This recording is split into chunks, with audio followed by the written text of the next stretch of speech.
buenos días. Bienvenidos a Ecos Internacionales. Yo soy el doctor José Luis Tamayo. Agradezco mucho la invitación a participar de parte de la mesa directiva de la Asociación Mexicana de Gastroenterología y de los coordinadores de este excelente curso de Ecos Internacionales. Agradezco la compañía del doctor Miguel Tanimoto para coordinar este módulo sobre lesiones premalignas y cáncer gastrointestinal. Para mí es un privilegio presentar al doctor Oscar Víctor Hernández Mondragón, que él es gastroenterólogo egresado del Centro Médico Nacional Siglo XXI del Instituto Mexicano de Seguro Social.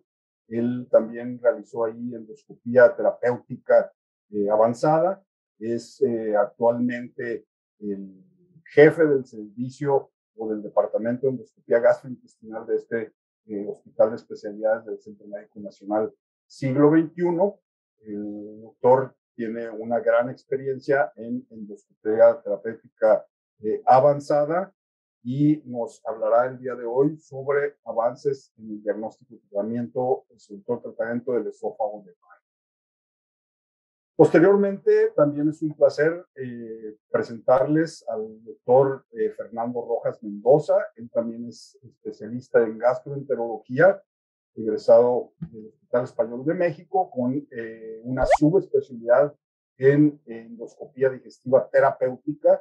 Actualmente el doctor Fernando Rojas se desarrolla su actividad en el Hospital Médica Sur en la Ciudad de México. Adelante, muchas gracias y nos vemos en la sección de preguntas y respuestas. Muy buenos días. El día de hoy el doctor Juan Pablo Pantoja Millán nos hablará sobre tumores neuroendocrinos. Él es un destacado cirujano con especialidad en cirugía de glándula tiroides y cirugía robótica, con más de 25 años de experiencia en el Instituto Nacional de Ciencias Médicas y Nutrición Salvador Subirán, en donde es parte del equipo de médicos del Departamento de Cirugía. Realizó sus estudios de posgrado en el Centro Hospitalario Regional de la Universidad de Lille, Francia, y durante 2 años se desempeñó como médico asistente del Servicio de Cirugía Biliopancreática y Endocrina en el Hospital Clínico y Provincial en Barcelona, España. El doctor Pantoja es investigador nacional nivel 1 del Sistema Nacional del CONACYT de Investigadores, como asistente, profesor, moderador y presentador de trabajos de investigación.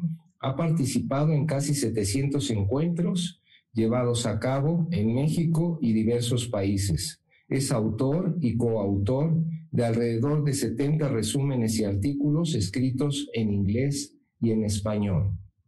El doctor Heriberto Medina Franco nos hablará sobre cáncer gástrico y cáncer colorectal. Él es experto en el tratamiento del melanoma, quimioterapia intraperitoneal de cáncer de mama, cirugía de cáncer de colon y recto, cirugía de cáncer gástrico, ginecológico, entre otros. Egresó como médico cirujano de la Universidad Nacional Autónoma de México. Posteriormente continuó con la especialidad en cirugía general y subespecialidad en cirugía oncológica por la Universidad de Alabama en Birmingham, Estados Unidos. Tiene un diplomado en Dirección de Servicios para la Salud por parte del Instituto, ha sido profesor asociado y actualmente es profesor adjunto en el curso de Cirugía General del Instituto Nacional de Ciencias Médicas y Nutrición y es profesor de asignatura de la materia de oncología en el TEC de Monterrey. Es miembro del comité editorial de las revistas de Gastroenterología de México, el comité editorial de la revista Vanguardia Médica, el World Journal of Radiology y es miembro del Latin American Scientific Advisory Board of the Annals of Surgical Oncology, entre otras. Ha realizado diversos trabajos como autor y cuenta con más de 100 publicaciones en PubMed.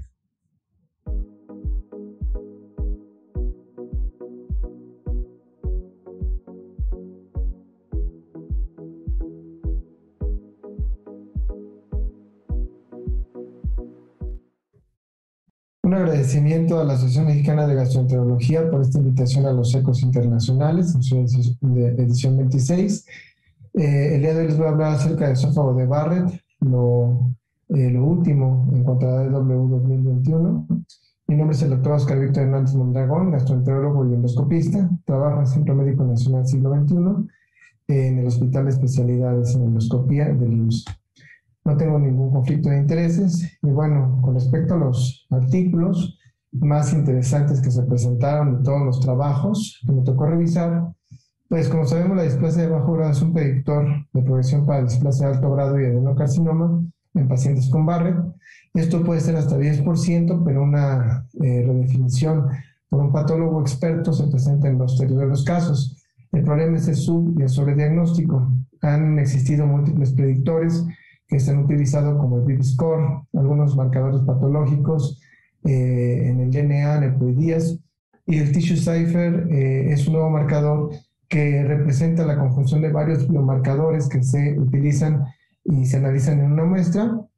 Y el objetivo de este trabajo fue comparar este TissueCypher con la capacidad de un patólogo experto. Obviamente se clasificaron a los pacientes como un riesgo bajo, intermedio y alto para displasia en un periodo de 5 años, además de una revisión por 2 patólogos expertos que estratificaron en aquellos de bajo grado que no tenían displasia y aquellos de displasia de alto grado, de bajo grado de adenocarcinoma que eran de alto grado. Se incluyeron 155 pacientes entre Estados Unidos y Holanda con una edad media de 61 años, 34 pacientes de ellos progresaron a displasia o adenocarcinoma con una media de 2.4 años, 121 no mostraron ningún tipo de progreso y se observó que la sensibilidad de esta técnica de TissueCypher para progresión a displasia de alto grado o adenocarcinoma fue muy alta, fue de 67% y una especificidad bastante buena de 78%, y lo más importante es que logró identificar hasta casi 50% de las progresiones que habían sido infraestratificadas inicialmente por un patólogo convencional, de tal manera que se concluye que esta técnica pues, puede ser similar inclusive a la revisión de 5 patólogos expertos, lo cual genera una ganancia en la detección entre un 25 y 50% de los pacientes y que sería aplicable en aquellos centros donde no se cuenta con un patólogo experto. Otro trabajo interesante fue este de la endoscopía infrarroja, la cual pues se sabe que el esófago de Barrett al ser una condición premaligna, parece que este esófago de Barrett, este epitelio, genera el factor de crecimiento endotelial vascular tipo A que se expresa en este grupo de pacientes. Y esta endoscopía infrarroja, con su marcador que es el trazador bevacizumab 800CW, en combinación con este tipo de endoscopía, permite detectar lesiones premalignas. En este trabajo se realizó la cuantificación en un grupo de pacientes donde, como podemos observar aquí en la imagen de la izquierda, se observa la endoscopia convencional, en la derecha la endoscopia infrarroja donde se obtiene la parte a tratar. Y este grupo de pacientes, una vez que se obtenía por endoscopia infrarroja la zona de interés, se realizaba una resección endoscópica mucosa. 38 pacientes fueron incluidos, de los cuales 14 se logró identificar más lesiones con esta técnica comparada con la luz blanca con NBI, que no pudo hacerlo. En 3 pacientes no se observó ninguna fluorescencia y las biopsias aleatorias mostraban esófago de Barrett en 2 y solamente uno con displasia de bajo grado. Y como podemos ver acá, pues hubo una diferencia también en la fluorescencia, la cual fue diferente en pacientes que tenían esófago de Barrett sin displasia contra aquellos que tenían algún tipo de lesión visible o la lesión, digamos, adherida o añadida con la fluorescencia. De tal manera que, bueno, la endoscopia infrarroja por fluorescencia parece ser un método que permite detectar de manera correcta lesiones displásicas en pacientes que tienen esófago de Barrett. Otro trabajo que me pareció muy interesante es este, que nos habla acerca de lo que es el método Watts 3D. Lo que tenemos aquí en el lado izquierdo es el protocolo de Seattle, es decir, las biopsias aleatorizadas que utilizamos normalmente en este grupo de pacientes. Sin embargo, tenemos una gran cantidad de pacientes donde no podemos detectar por esta aleatorización áreas que tengan displasia de bajo grado o de alto grado, y con esta técnica permite aparentemente hacer un barrido muy importante.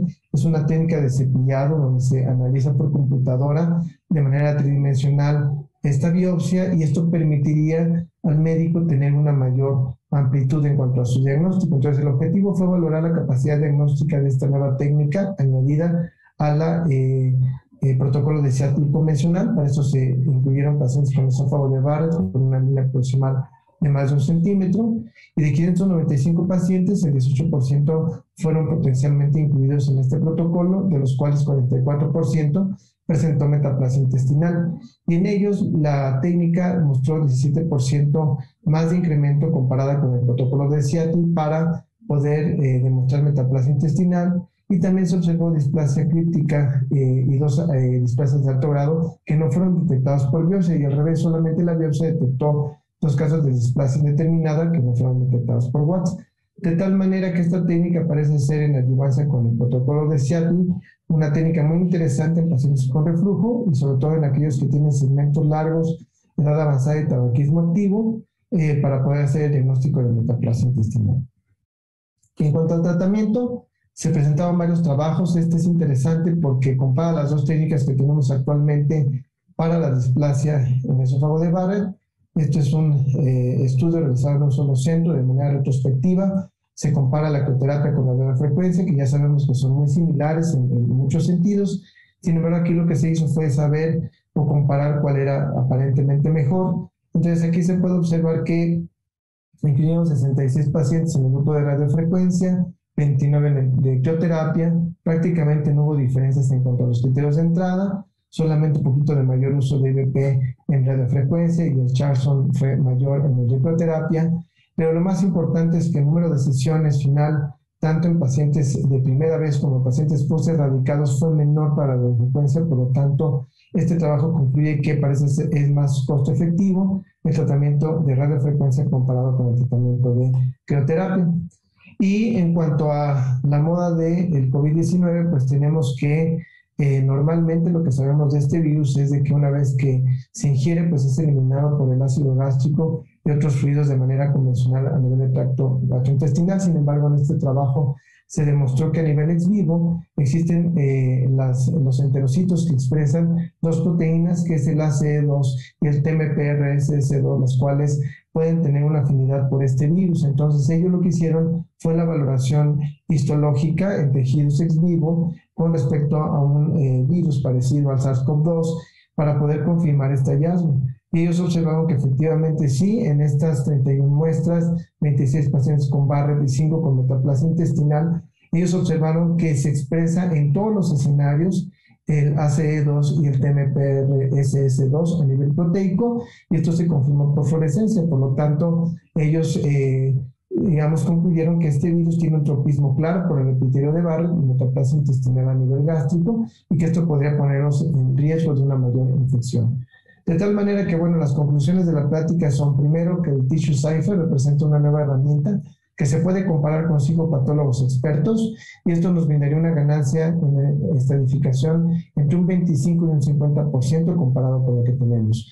No solo la luz blanca y la cromanoscopia permiten detectar la displasia, la nueva endoscopia infrarroja con este trazador que es el bevacizumab 800CW también es una herramienta prometedora para detectar displasia de bajo grado, de alto grado o adenocarcinoma en pacientes con Barrett. Y en cuanto a las biopsias, pues la tecnología tridimensional de cepillado por Watts 3D permite una disminución en el error de muestreo que ya hemos visto en múltiples ocasiones con el protocolo de Seattle.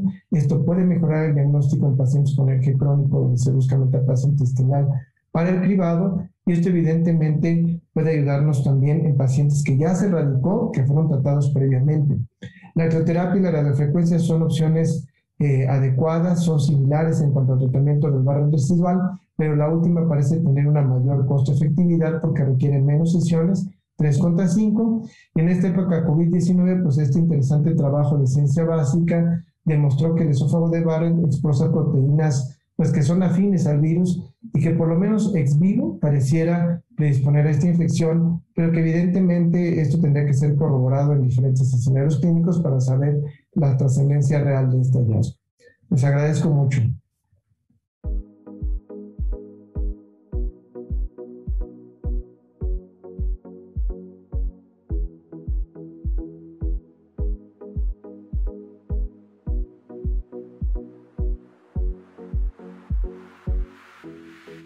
Muy buen día. Agradezco de primera instancia a la Asociación Mexicana de Gastroenterología por la amable invitación a participar en estos ecos internacionales en su versión virtual. Estos son mis conflictos de interés y hablaremos de lesiones gástricas premalignas y que, como todos sabemos, el cáncer gástrico es un problema importante a nivel mundial. Y en América, si bien es cierto, México no está entre los primeros lugares en cáncer gástrico, si nos comparamos con países como Perú, Haití o Chile, sigue siendo un problema importante de salud. Y de acuerdo a Globocan, en el año 2020 se reportaron más de 1 millón de casos nuevos, como se puede ejemplificar en esta imagen de pastel. El cáncer gástrico tiene un proceso evolutivo que va desde la gastritis crónica, gastritis atrófica, metaplasia intestinal, displasia y cáncer gástrico, que como todos sabemos, estas son las conocidas como lesiones gástricas premalignas. Estas alteraciones ya fueron descritas inicialmente por el doctor Pelayo Correa, en donde describe cambios en la mucosa foveolar y glandular por tejido intestinal, en donde aparecen cambios que condicionan procesos inflamatorios crónicos, en los que se incluye la presencia de la bacteria de Helicobacter pylori. Hay otros factores asociados al desarrollo de cáncer gástrico, como son los que se presentan en esta imagen, que son múltiples, y que quizás la parte diagnóstica más importante es la endoscópica y la histológica. De acuerdo a las últimas guías internacionales, lo importante es hacer un diagnóstico endoscópico apropiado y adecuado, y para ello necesitamos equipos de alta definición y que tengan la capacidad de cromoendoscopía digital o en su caso virtual. Y esto permitirá tener una mejor evaluación de la mucosa gástrica y con ello poder detectar de forma apropiada las lesiones gástricas premalignas, como la que se observa en esta imagen, en donde podemos encontrar cambios importantes en la mucosa y que podemos encontrar las imágenes típicas como son la de la cresta azul. Les presentaré los trabajos más relevantes presentados en la DDW 2021 en su modalidad virtual. La verdad es que pensé que iba a haber más trabajos en relación a lesiones gástricas premalignas y les voy a presentar nada más a los 3 más importantes y que de hecho fueron premiados por su importancia académica. Con respecto al reconocimiento y el seguimiento endoscópico en las lesiones gástricas premalignas, hablando básicamente de gastritis atrófica y de metaplasia intestinal, este estudio fue realizado en Reino Unido y Holanda por el doctor Honey y colaboradores, y se realizó una búsqueda sistemática de 2012 a 2019, y los criterios de inclusión fueron gastritis atrófica, metaplasia intestinal, historia familiar de cáncer gástrico y presencia de Helicobacter pylori. Con respecto al seguimiento de la metaplasia intestinal, en los 2 centros, como pueden ver en esta imagen, disculpen que sea un poco borrosa, podrán ver que el seguimiento adecuado en el centro 1, por ejemplo, llegó a ser nada más del 27.4% e inadecuado en el 72.6%. En el centro número 2, el seguimiento adecuado fue del 51.9% e inadecuado en el 48.1%. Esto nos habla de que el seguimiento no ha sido el más apropiado cuando estamos hablando en centros de alta especialidad. Con respecto al reconocimiento endoscópico en la metaplasia intestinal, tanto en ambos centros, como el centro 1 como el centro 2, quizás el centro 2 fue mucho mejor, el reconocimiento endoscópico apropiado fue únicamente el 17.4%, y cuando hablamos de gastritis atrófica, las cifras han mejorado mucho en ambos centros, tanto en el 1 como en el 2, hasta llegar a un 61.1%. Este estudio lo que nos concluye es que hacer un estudio retrospectivo en 2 centros académicos de baja incidencia de cáncer gástrico, la vigilancia adecuada para metaplasia intestinal fue únicamente del 50%. El reconocimiento endoscópico a la metaplasia intestinal fue del 17.4% y el reconocimiento endoscópico a la gastritis atrófica fue del 61.4%. Esto lo único que nos sugiere es que el seguimiento endoscópico de lesiones premalignas no es tan bueno, aún hablando en centros de alto nivel académico. Con respecto a los predictores de regresión y progresión de metaplasia intestinal, este estudio fue realizado por el doctor Aukman en la Universidad de Tailandia, en donde se observaron y se incluyeron 1.825 pacientes con dispepsia que requirieron un esófago gastroadenoscopia. Este estudio fue realizado de diciembre de 2017 a agosto del 2019, y estos son los datos demográficos de los pacientes estudiados. La edad promedio fue de 60.9 años, la prevalencia de Helicobacter pylori fue de 47.6%, 76.4% tuvieron gastritis crónica y 18.3% tuvieron metaplasia intestinal. Se dio seguimiento endoscópico con biopsias a 337 pacientes con gastritis crónica, reportando Helicobacter pylori persistente en el 23.8% y progresión a metaplasia intestinal en el 22.4%. La infección por Helicobacter pylori persistente fue significativamente asociado al desarrollo de metaplasia intestinal con una razón de momios de 2.1 y una P de 0.17. Los resultados, la regresión y persistencia y progresión de metaplasia intestinal fue demostrada en el 60.3, 37.8 y 1.9% respectivamente. La edad mayor a 60 años, el Helicobacter pylori persistente y el síndrome metabólico fueron significativamente asociados a metaplasia intestinal y progresión a displasia con una razón de momios de 2.58 con una P de 0.047. Pacientes sin Helicobacter pylori presentaron regresión de metaplasia intestinal del 66.4% cuando se compararon con aquellos que tuvieron Helicobacter pylori persistente del 42.5% con una razón de momios de 2.6 y una P de 0.09. No hubo diferencias en los subtipos de metaplasia intestinal y solamente recalcar que el síndrome metabólico, la presencia de Helicobacter pylori y la edad mayor a 60 años fueron factores significativos. En conclusión, la edad mayor a 60 años, el síndrome metabólico y la infección persistente son factores predictores significativos para metaplasia intestinal persistente y su progresión a la displasia. El tratamiento de erradicación para Helicobacter pylori mostró ser efectiva en la regresión de la metaplasia intestinal y como prevención en el desarrollo del cáncer gástrico. Este otro trabajo realizado en la Universidad de Stanford por el Dr. Wang y colaboradores, lo que buscaron fue investigar si el cáncer gástrico de tipo difuso tenía otros factores, como los que ya conocemos, que son básicamente factores hereditarios y genéticos, y fue una búsqueda realizada en estos buscadores del año de 1946 hasta el 2020, y se hicieron revisiones sistemáticas y meta-análisis. El objetivo fue evaluar la asociación de lesiones precancerosas, como son gastritis atrófica y metaplasia intestinal, y su desarrollo a cáncer gástrico de tipo difuso.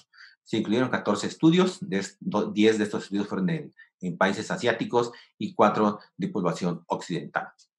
9 estudios evaluaron la asociación de la gastritis atrófica y el desarrollo de cáncer gástrico de tipo difuso, y se observó un riesgo incrementado con una razón de momios de 1.9 o una P significativa, como puede observarse en este forest plot, en donde se aclaran los distintos trabajos estudiados. Y este estudio se evaluaron la asociación de metaplasia intestinal y desarrollo de cáncer gástrico temprano. Se observó un riesgo incrementado con una razón de momios 2.5 y una P significativa, como también se confirma en este forest plot. Cuando se hizo el análisis histológico, se observó que aquellos pacientes que tenían metaplasia intestinal con una OLGA elevado de 3 y 4, se observó un riesgo incrementado con una razón de momios de 1.9, al igual en lo que tenía metaplasia intestinal del OLGIM elevados 3 y 4, también se observó un riesgo incrementado con una razón de momios de 1.9 y una P significativa, como se puede observar en estos forest plot. Las conclusiones de este trabajo nos dicen que los grados altos de OLGA 3 y 4 se asocia a riesgo incrementado para cáncer gástrico de tipo difuso, y los grados de OLGIM 3 y 4 se asocia a riesgo incrementado para cáncer gástrico de tipo difuso. Esto pues abre un nuevo panorama, porque cuando pensábamos que no había otros factores de riesgo y que quizás nos teníamos considerados a la metaplasia intestinal y a gastritis atrófica como factores de riesgo para el cáncer gástrico de tipo difuso, este trabajo nos habla y nos dice que muy probablemente sí, evidentemente esto tendrá que tener un seguimiento a largo plazo. Las conclusiones generales, les puedo decir que el reconocimiento y seguimiento a las lesiones premalignas no es el más apropiado, aún en países desarrollados. La edad mayor a 60 años, el síndrome metabólico y la infección por Helicobacter pylori son predictores significativos para metaplasia intestinal y su progresión a la displasia. El tratamiento de erradicación para Helicobacter pylori mostró ser efectiva en la regresión de metaplasia intestinal y como prevención en el desarrollo del cáncer gástrico. Los grados altos tanto de OLGA como de OLGIM en sus niveles 3 y 4 son o se asocian a un riesgo incrementado para cáncer gástrico de tipo difuso. La preparación y la formación endoscópica es indispensable, y si esto, como pudimos ver, sucede en países desarrollados, tenemos que tener mucha importancia nosotros en nuestro país. Muchas gracias y agradezco su amable atención.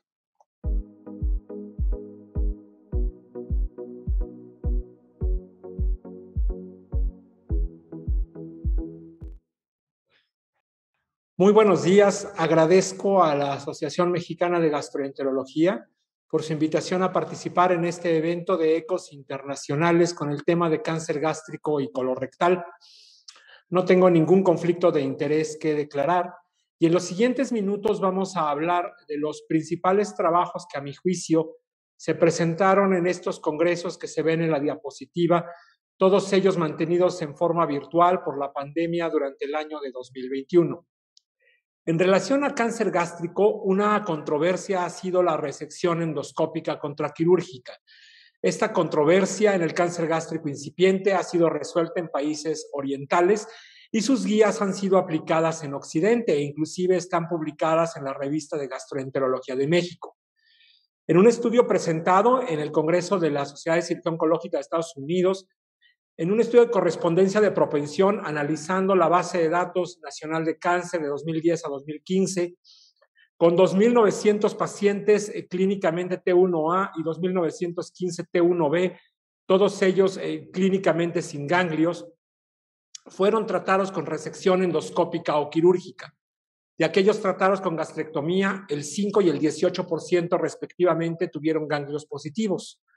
Una vez que se hicieron parejas correspondientes, la sobrevida a 5 años para los dos grupos fue superior con cirugía que con resección endoscópica, y en ambos casos fue estadísticamente significativo. Los autores concluyen que se requieren más estudios occidentales para identificar aquellos pacientes que se beneficien de la resección endoscópica. En relación a la resección del cáncer más avanzado, abierta contra robótica, un análisis de la Universidad de Penn State en Estados Unidos presentado en la DDW, 79 gastrectomías abiertas y 43 robóticas, encontraron los grupos similares por diversos factores de riesgo y no hubo diferencia en ninguno de los desenlaces quirúrgicos, salvo la cosecha ganglionar, que fue mayor en cirugía robótica, y la readmisión hospitalaria, que fue menor para la cirugía robótica. Sin embargo, la tasa de fuga de la anastomosis fue significativamente superior con el robot, aunque los autores dicen que estos son casos que tuvieron que ser convertidos de robótica a abierta. Sin embargo, fueron analizados con intención a tratar. Otro punto de controversia ha sido la quimioterapia perioperatoria, que es lo que actualmente se está utilizando más, contra quimioterapia adyuvante, es decir, después de la cirugía. Nunca ha habido una comparación directa. En un estudio que se presentó en el Congreso de la DDW, se hizo un estudio de correspondencia de propensión, otra vez con el National Cancer Database de 2004 a 2017, de aquellos pacientes con cáncer gástrico estadios 1 a 3 sometidos a resección quirúrgica. Los grupos se encontraron bien balanceados de acuerdo a varios factores de riesgo. Sin embargo, la terapia perioperatoria se asoció con menor sobrevida global cuando se comparó con la terapia adyuvante, una vez controlada por otros factores que inciden en el pronóstico de los pacientes. Asimismo, la mediana de sobrevida fue significativamente mayor en el grupo de terapia perioperatoria en comparación con la terapia adyuvante. Cuando se analiza por diversos estadios patológicos, como se ve en estas diapositiva, no hay diferencia por cada uno de los grupos. Sin embargo, en forma global, el tratamiento perioperatorio se asoció a mejor sobrevida global comparado con el tratamiento adyuvante. Uno de los temas que más énfasis se prestó en la Digestive Disease Week fue la paliación de la obstrucción del tracto de salida, es decir, la obstrucción pilórica o de la primera porción del duodeno por cáncer gástrico avanzado. El análisis se centró en la gastroenterostomía por ultrasonido endoscópico. Un póster distinguido del Cedar Sinaí presentó estandarización de la técnica con una estancia hospitalaria de prácticamente 7 días y un éxito clínico una vez estandarizado el procedimiento de 86%. También en forma muy interesante, otro trabajo de la Mayo Clinic con 23 pacientes con cáncer gástrico y obstrucción del tracto de salida y ascitis además, reportaron un éxito clínico del 100%. Se hicieron varias revisiones sistemáticas y metaanálisis en esta que incluyó 5 estudios con 434 pacientes. Se comparó la gastroenterostomía por ultrasonido endoscópico con la gastroyeyunostomía quirúrgica. El éxito técnico fue superior con la quirúrgica, sin embargo, el éxito clínico fue similar y hubo menos efectos adversos con la gastroenterostomía por ultrasonido endoscópico, así como una tendencia a mayor reintervención con la quirúrgica. Estos autores concluyen que cuando sea posible, es mejor la gastroenterostomía por ultrasonido endoscópico, ya que tiene igual éxito clínico y menos efectos adversos. También se comparó esta técnica contra el stent duodenal. Se presentaron 3 metaanálisis, el más grande incluyó 5 estudios y más de 600 pacientes, con un éxito técnico y clínico similar, pero reintervención menor para la gastroenteroscopía por ultrasonido endoscópico. En este metaanálisis grande, los eventos adversos totales y mayores fueron similares. Sin embargo, en este otro metaanálisis, como podemos ver aquí, los efectos adversos y la obstrucción del stent fue significativamente menor con la ultrasonido endoscópico. Finalmente, en relación a terapia sistémica, en la sesión plenaria de la Digestive Disease Week se presentaron resultados del estudio Checkmate 649, en el cual se analizó el papel del nivolumab, que es un bloqueador PD-1, que aquí vemos su mecanismo de acción en el cual se activa a la célula linfocito T para destruir la célula tumoral, y se alcanzó en cáncer metastásico de estómago, adenocarcinoma del esófago y de la unión gastroesofágica, mejor sobrevida global con este medicamento en combinación con quimioterapia en comparación con quimioterapia sola. Lo relevante es que es la primera vez que una terapia inmune tiene un efecto en cáncer adenocarcinoma del tubo digestivo. En relación a cáncer colorectal, sabemos que la diabetes mellitus y la obesidad son factores de riesgo para esta neoplasia. El análisis de metformina como quimioprevención se presentó en un metaanálisis de la Digestive Disease Week con 8 estudios observacionales. Los estudios de cohorte demostraron una reducción significativa, no así los de casos y controles. Ellos dicen que hay un papel potencial de la metformina en la prevención, pero se requieren más estudios. Muy discutido ha sido el papel de la radioterapia preoperatoria, que actualmente es estándar en todos los tumores T3 o N1. En este estudio de la Universidad de Magdeburgo en Alemania, 87 pacientes con cáncer de recto T3 a menos de 12 centímetros de la margen anal, si la margen circunferencial por resonancia era mayor de 1 milímetro, algunos pacientes fueron sometidos solamente a excisión total de mesorrecto y otros a quimiorradioterapia más cirugía. La recurrencia fue similar, tanto local como a distancia, y los autores dicen que la quimiorradioterapia preoperatoria no incrementa, la omisión de la quimiorradioterapia preoperatoria no incrementa la recurrencia local. 3 metaanálisis también analizaron el papel de la radioterapia. Todos ellos incluyeron cáncer de recto estadio T3 y 4 estudios fueron hechos en Asia, 1 en Norteamérica, y el promedio de recurrencia local utilizando la radioterapia fue de 0.63, es decir, una reducción de 40%, pero no fue estadísticamente significativo, aunque se reconoce un potencial sesgo por ser estudios retrospectivos. Y finalmente, también en relación a radioterapia, se presentó este trabajo en la Society of Surgical Oncology, donde se ve que el ciclo corto de radioterapia y dar toda la quimioterapia antes de la cirugía no incrementa la tasa de complicaciones intraoperatorias o morbilidad postoperatoria similar o postoperatoria severa. Por lo tanto, el uso de ciclo corto de radioterapia no debe evitarse por temor a complicaciones quirúrgicas, ya que incrementa además la adherencia al tratamiento. En conclusión, podemos decir en relación a cáncer gástrico que se requieren más estudios occidentales para ver quién se beneficia de la resección endoscópica. Está en evolución el papel de la cirugía robótica. La quimioterapia perioperatoria es mejor que la adyuvante. Para paliación de la obstrucción duodenal, lo mejor es la gastroenteroscopía guiada por ultrasonido endoscópico. cuando esté disponible, y el nivolumab es la primera terapia de base inmunológica con efecto en cáncer gástrico avanzado. En relación a cáncer colorectal, potencial papel de la metformina en quimioprevención, papel limitado de radioterapia en ciertas poblaciones y cursos cortos de radioterapia no incrementan complicaciones quirúrgicas. Muchas gracias.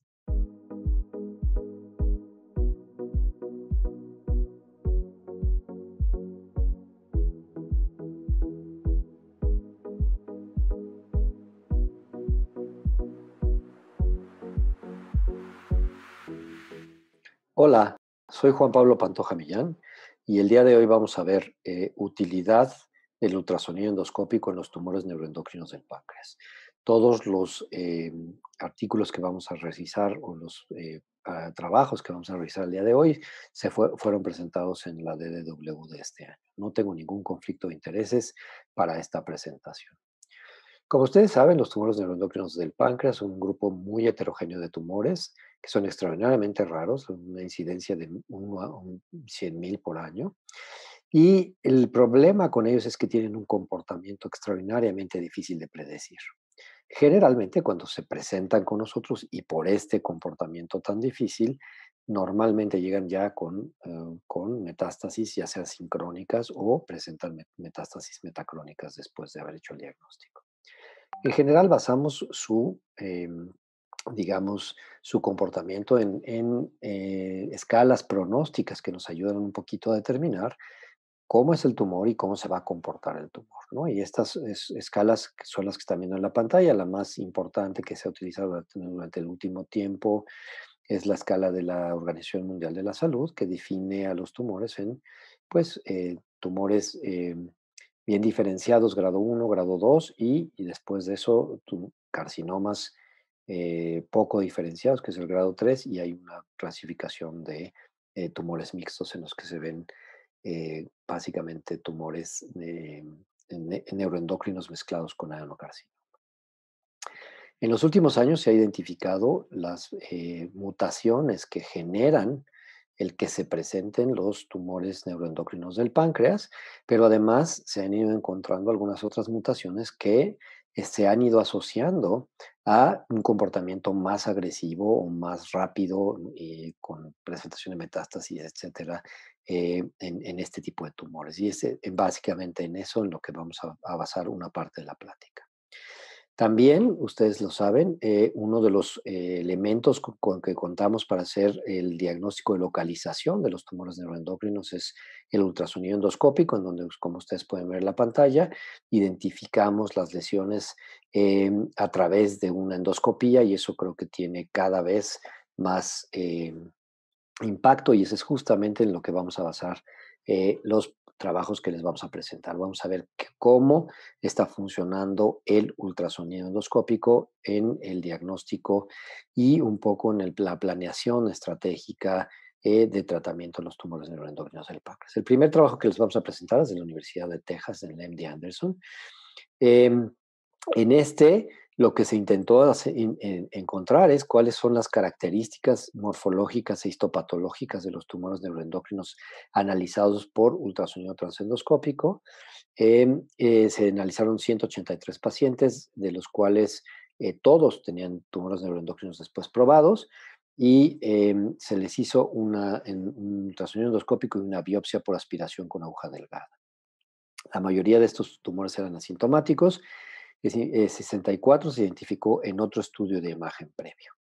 19, casi el 20% de los pacientes ya tenían metástasis hepáticas al momento del diagnóstico, y 13.1% de los pacientes tenían un tumor que estaba produciendo alguna hormona que generaba un síndrome como el insulinoma o como el gastrinoma.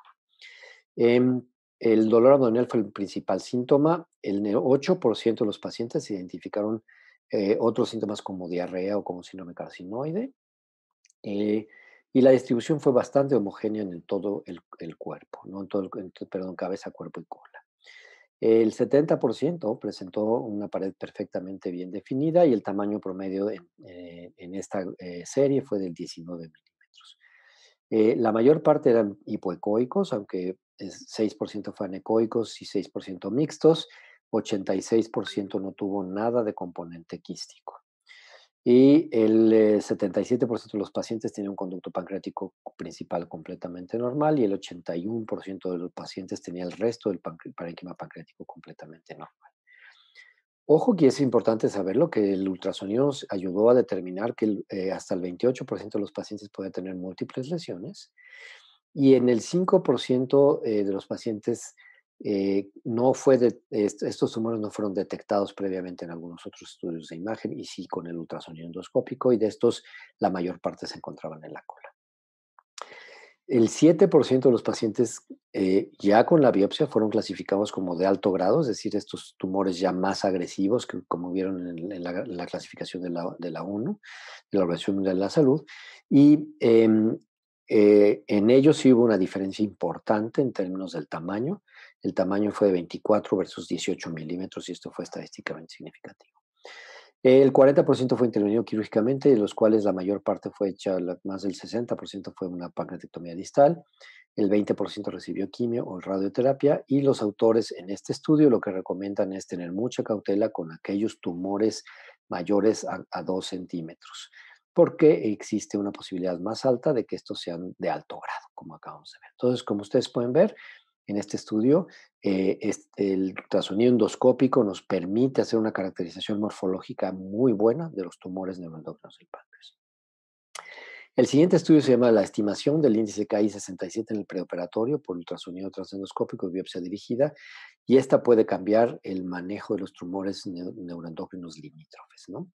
Se ha postulado que los tumores, así como lo vimos en términos de la posibilidad de tumores de más alto grado, los tumores más pequeños pues podrían no ser de alto grado y por eso se pueden vigilar o se puede tomar la decisión de vigilarse.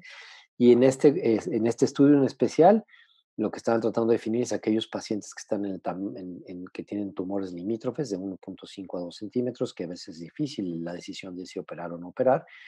Y en estos podría ser que el índice KI67 tuviera un impacto importante en la decisión de qué hacer. El problema es que necesitamos una biopsia dirigida, que la biopsia por lo menos obtenga 500 células para hacer el diagnóstico. Entonces, la estimación del KI67 se hizo en 23 pacientes con tumores neuroendocrinos.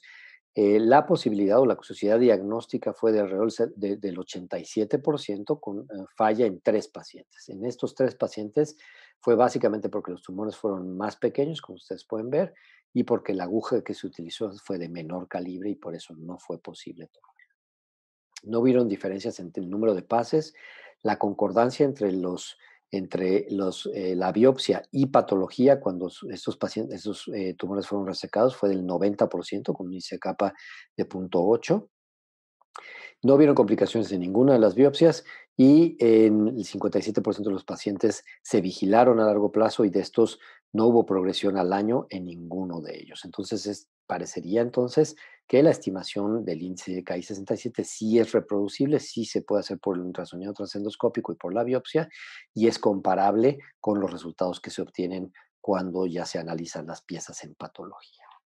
Y finalmente, probablemente los más interesantes es este estudio que se presentó también en la DDW este año, es un alargamiento alternativo de telómeros y pérdida de la expresión de DAX-ATRX en especímenes de tumores neuroendocrinos del páncreas determinados en biopsias guiadas por ultrasonido, que estas correlacionan con un peor pronóstico. Nosotros, como ustedes saben, ya lo habíamos visto, el comportamiento es difícil, las escalas ya las vimos, las mutaciones están presentes en algunos tumores neuroendocrinos y correlacionan con la pérdida de expresión de las proteínas correspondientes y la presencia del alargamiento alternativo de telómeros. Y esto, a su vez, en algunos estudios ha demostrado disminución en la supervivencia de libre de enfermedad y específica de la enfermedad. Entonces, 102 especímenes se hizo inmunohistoquímica y FISH y se identificaron la prevalencia de ALT, que fue el 33%, y de la pérdida de DAX-ATRX, que fue 24%. La correlación entre las biopsias y patología en aquellos que se operaron fue extraordinariamente buena. En los casos discordantes, en realidad fue una expresión heterogénea de DAX y ATRS, y las conclusiones son que el alargamiento y la mutación en DAX-ATRX se asocian a un tamaño mayor, a un grado histológico mayor, a presencia de metástasis sincrónicas y metacrónicas y a supervivencia libre de enfermedad y enfermedad específica. En el análisis multivariado son factores pronósticos negativos independientes para la supervivencia libre de enfermedad. Entonces, en conclusión, el abordaje diagnóstico y terapéutico de los tumores neuroendocrinos del páncreas debe contar con el ultrasonido transendoscópico con biopsia dirigida porque nos ayuda a la caracterización morfológica y la biopsia nos puede ayudar a determinar el grado de diferenciación, el índice KI67 y algunas otras mutaciones como ustedes pueden ver, y nos ayuda a predecir el comportamiento de los tumores neuroendocrinos del páncreas y definir mejores estrategias terapéuticas. Muchas gracias.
Hola, buenos días. Pues muchas gracias y felicidades a todos los ponentes por sus excelentes revisiones de ecos internacionales. Inicialmente quiero preguntarle al doctor Óscar Hernández Mondragón qué opina acerca de las ventajas que tiene, por ejemplo, esta técnica de Watts 3D, si ya la podemos aplicar en México y si tiene ventajas sobre la citoesponja, por ejemplo, doctor Hernández. Buenos días a todos, muchas gracias por la invitación antes que nada. Pues sí, considero que esta técnica ha tenido mucha popularidad en los últimos años, no es una técnica nueva, es una técnica que tiene más o menos 6 años de desarrollo en Estados Unidos y en Europa, y probablemente la gran ventaja que tiene es que se hace un análisis tridimensional de las muestras para tratar de buscar marcadores que puedan predecir algún grado de displasia. Probablemente sí tiene mayor aplicabilidad, potencialmente con el protocolo de Seattle que tenemos, porque el gran problema es que un esófago de Barrett, entre más largo sea, mayor es la probabilidad de que sea la displasia o el grado de progresión celular sea dividido, no es uniforme en todo el Barrett. Entonces probablemente cualquier tipo de técnica que nos permita poder predecir o poder obtener tejido que nos diga dónde se puede obtener o dónde puede haber grados de displasia, sobre todo de alto grado, que esa es la parte más importante, podría ayudarnos a ofrecer un mejor tratamiento específicamente. En el caso de la citoesponja, generalmente es más o menos el mismo principio. Aquí se utiliza una pequeña esponja con unos picos pequeños, con el objetivo de hacer una especie de raspado también en esa región y con eso poder predecir si tiene el paciente o no Barrett de manera inicial. Sin embargo, no se hace este análisis que ellos llaman computarizado tridimensional para poder detectar la parte de la displasia, como en el Watts 3D. Entonces, creo que su aplicación en México potencialmente puede ser buena. Es algo parecido a una pseudointeligencia artificial, más o menos algo así. Y lo que se busca es ayudar al médico a aumentar el índice predictivo de las biopsias cuando hacemos una endoscopía.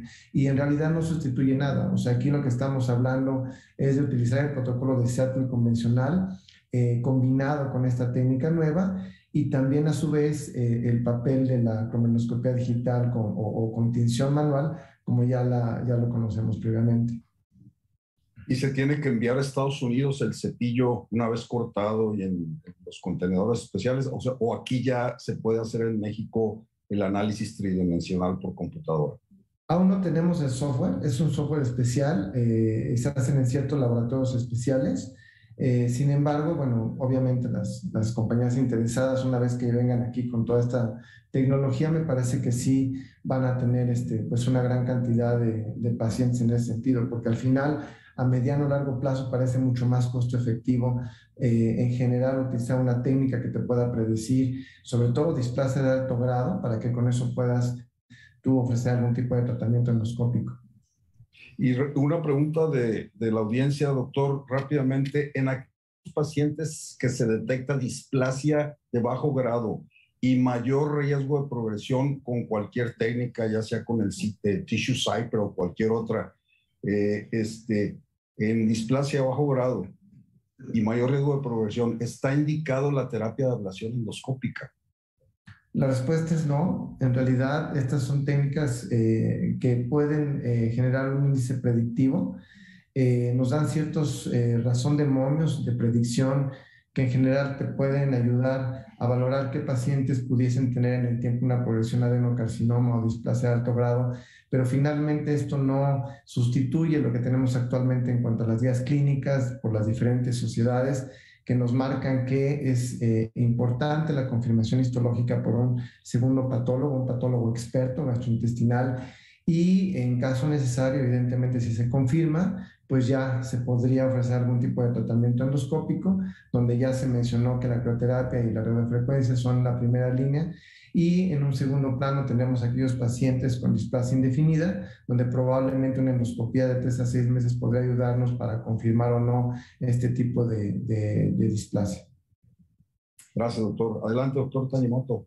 Y aquí tengo una pregunta para el doctor Fernando Rojas del auditorio que dice, ¿con qué frecuencia proponen dar seguimiento endoscópico ante la evidencia histológica de metaplasia intestinal o gastritis atrófica con persistencia de Helicobacter? Hola, ¿cómo están? Muy buenos días. Gracias por su participación y agradezco las preguntas. Esta pregunta creo que se presta o nos viene inmediatamente a la mente de qué hacer cuando hay gastritis atrófica. Bueno, de acuerdo a los consensos internacionales, inclusive al consenso mexicano de detección temprana de cáncer gástrico incipiente, de hecho aquí están dos de los que participaron en ese consenso, como es el doctor Tanimoto y el doctor Medina. En gastritis atrófica no se recomienda el seguimiento. Cuando hablamos de metaplasia, pues va a depender mucho de dónde estamos ubicados. Creo que aquí tenemos que ser muy selectivos con respecto al paciente y el tipo de metaplasia que tenga, porque si es una metaplasia convencional, tampoco se recomienda, sobre todo en aquellos sitios donde hay una baja incidencia de Helicobacter. Bueno, también sabemos que en México tenemos una alta incidencia de Helicobacter, con lo cual somos un país endémico y somos un país de riesgo elevado. Si tenemos metaplasia intestinal, digamos, a secas, el seguimiento sería a más de 3 años, o sea, no es algo importante. Cuando hablamos ya de metaplasia intestinal incompleta, y aquí va a depender mucho el estado histológico, o el GIM, si es unos GIM 3 y 4, aquí la historia cambia, ¿no? Si es unos GIM bajo, 1 y 2, quizás el seguimiento que se recomienda es cada 3 años con toma de biopsias.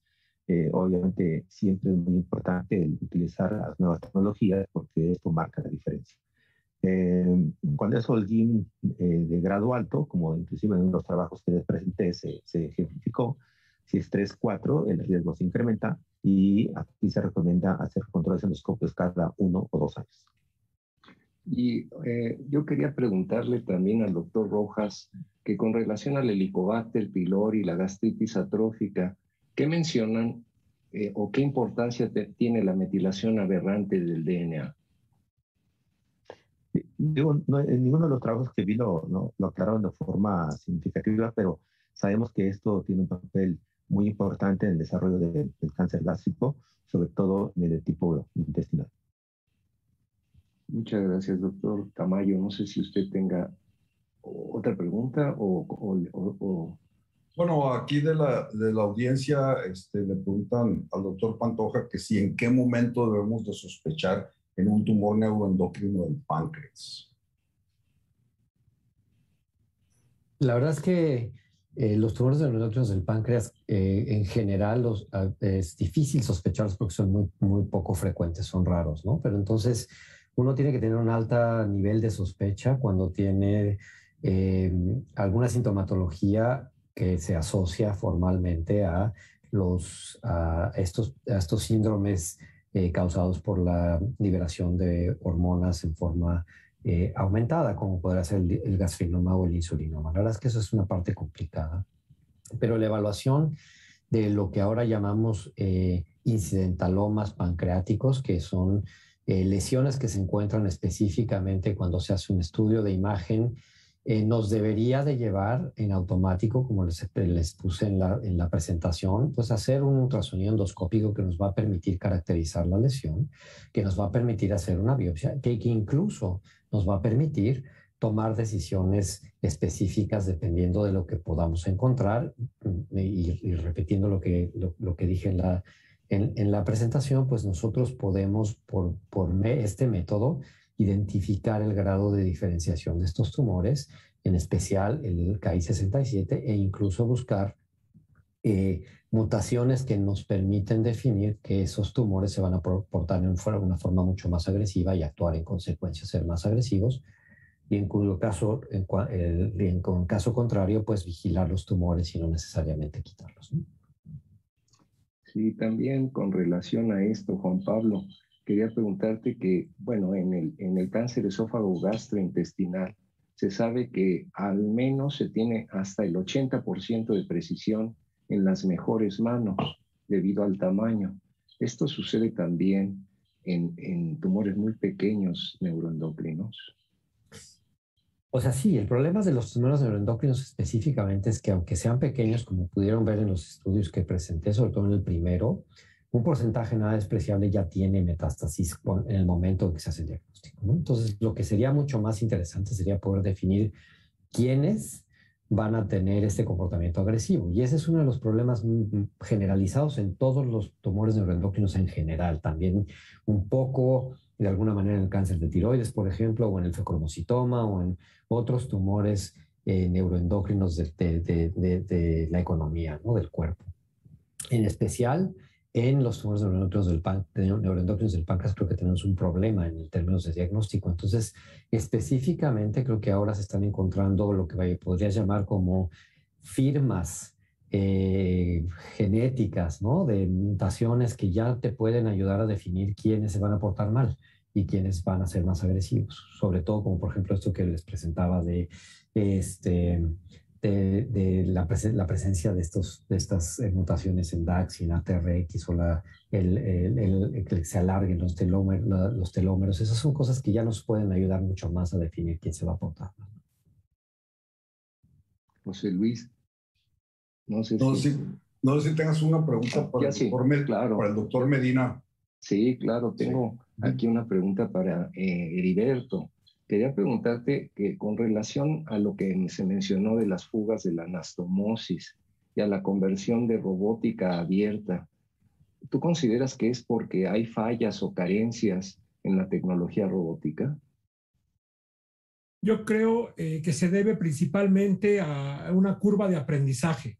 El robot va iniciando todavía en muchos sitios y tiene una curva de aprendizaje al igual que la cirugía laparoscópica. De hecho, una de las ventajas del robot en varios estudios fuera de cáncer gástrico es que esta curva de aprendizaje suele ser más rápida, sobre todo para aquellos cirujanos que tienen habilidades laparoscópicas. Sin embargo, si nos remontamos, por ejemplo, cuando empezó la laparoscopía en cáncer gástrico, en estudios orientales, prácticamente las primeras 50 gastrectomías que se hacían vía laparoscópica tenían una tasa de complicaciones mayor que la cirugía abierta. Esto ha venido siendo cada vez, afortunadamente, cada vez más estrecha esta necesidad de casos. Todos los estudios japoneses y coreanos que compararon cirugía laparoscópica contra abierta requerían que el cirujano tuviera experiencia de 50 casos previos. Entonces yo creo que esta mayor tasa de fugas de anastomosis con el robot, desde mi punto de vista, sin duda es por causa de que están en la curva de aprendizaje todavía. Ya, y otra vez hablando acerca del papel de la metformina en cáncer colorectal, sabemos tal vez por mitos urbanos que la metformina la usan como para contribuir con la pérdida de peso. Esto también sería otro papel de la metformina, por ejemplo. O sea, la metformina tiene muchos papeles endocrinos súper interesantes, ¿no? Uno de ellos, por ejemplo, que tiene que ver mucho con ustedes, tiene que ver con que la metformina sí tiene un impacto, por ejemplo, en la microbiota.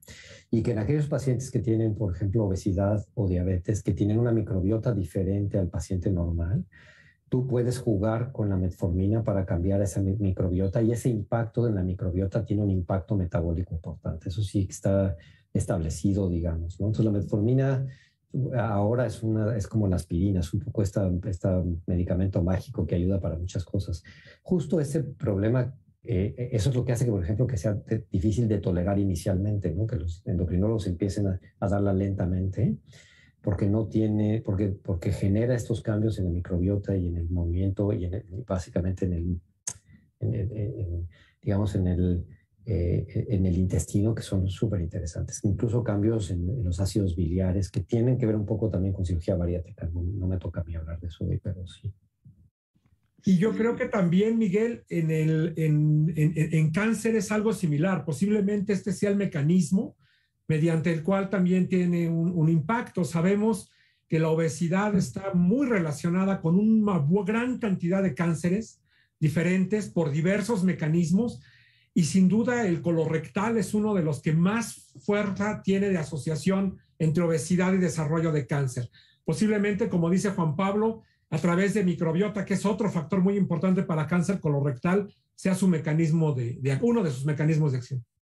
Claro, y también hablando del cáncer colorectal, muchos coloproctólogos dicen que el cáncer de recto es otro universo diferente al cáncer de colon, y de ahí la importancia de la quimioterapia, ¿no? Entonces sigue siendo un papel muy importante de la quimioterapia como un tratamiento previo a la cirugía para la reducción tumoral y después hacer una cirugía.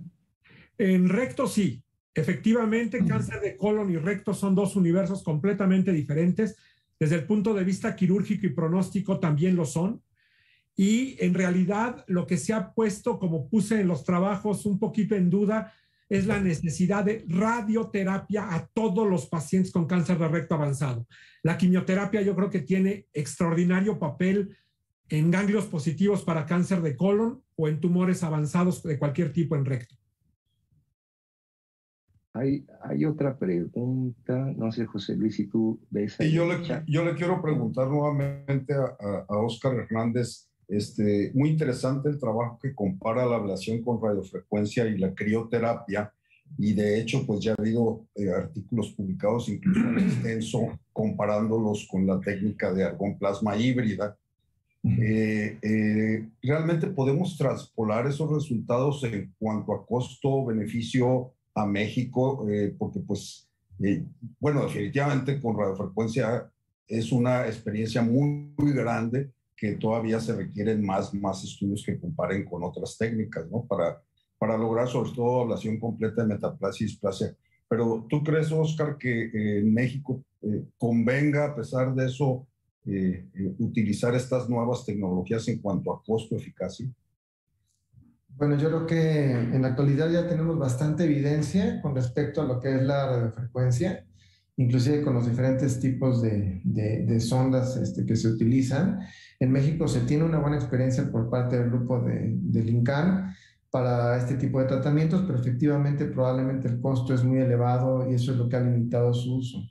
Sin embargo, hablando específicamente de estas técnicas de erradicación, una buena técnica prometedora es la técnica de argón híbrido. El argón convencional se abandonó hace muchos años por el barre de enterrado, que era hasta de un casi 20-25% de los casos, y que finalmente un buen porcentaje de ellos llegaban a desarrollar cáncer en el tiempo. Entonces probablemente esa técnica se abandonó. Sin embargo, actualmente con la modalidad híbrida donde se inyecta la submucosa, se eleva la mucosa y se hace una ablación con una alta potencia, un voltaje alto, eso sí ha tenido resultados actualmente comparables probablemente con la radiofrecuencia e inclusive con la crioterapia, que también es una terapia mucho más barata y potencialmente bastante buena. En términos de erradicación, anda aproximadamente un 80-85%. Esas dos técnicas creo que son las que actualmente podrían apuntar en la población mexicana. Aquí hay una pregunta para Fernando Rojas. Dice, ¿cuál es el tiempo para que un paciente con gastritis crónica o metaplasia intestinal evolucione a cáncer gástrico?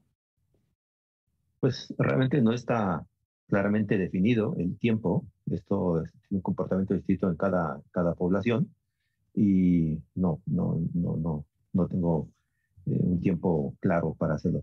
Pero veo otra pregunta por ahí que comentan sobre la presencia de Helicobacter o la persistencia de infección de Helicobacter ante la gastritis atrófica y la metaplasia. Pues esto más que nada va a depender del tipo de erradicación que tengamos, ¿no? Si es exitosa o no. La tasa de erradicación pues, no es tan buena y creo que eso marca la diferencia. Pero aquí me viene a la mente algo que nos sucede con mucha frecuencia en la práctica privada, seguramente a muchos de ustedes les ha sucedido, que le reportan unas biopsias gástricas, metaplasia intestinal, ya sea difusa o con un Holguín 2 o Holguín 4 y Helicobacter negativo. Esto es algo que nos sucede con mucha frecuencia y que uno no sabe qué hacer, ¿no? O sea, sabe de antemano que la evolución hasta llegar a la metaplasia pues fue una causa y ya es la presencia de Helicobacter. Entonces, los trabajos japoneses que se han hecho al respecto, pues mencionan que es justificado el dar tratamiento de erradicación para Helicobacter aun cuando no esté presente en las biopsias que se analizan. Pues muchas gracias a todos los ponentes. Parece que el tiempo ha concluido. No sé si quieren algún comentario adicional. Muchas gracias y felicidades a todos. Muchas felicidades. Muchas gracias. Excelente. Gracias. Gracias. Hasta luego.